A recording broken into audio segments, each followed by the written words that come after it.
না।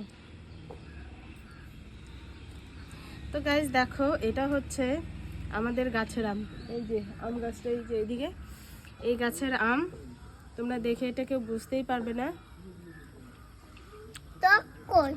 টক নাই তো, এত মিষ্টি। আর দেখো কেনা আমের মতো পাকা। দেখতেও কিন্তু সুন্দর,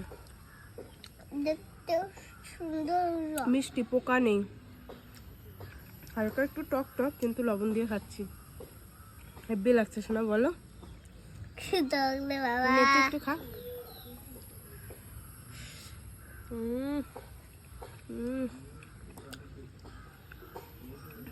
লবণ দিয়ে দারুণ লাগছে। আর একটু লবণ দিয়েছো তো মানে? আর একটু লবণ লাগবে তোমার? দারুণ লাগছে। বাটি একটু নিয়ে আসো, বাটিতে একটু ঠান্ডা। একটু লবণ নিয়ে আসো তো মানি, তো আমরা একটু লবণ নিয়ে আসি, লবণ দিয়ে খাই। তোমরা যদি খাও তাহলে চলে আসো।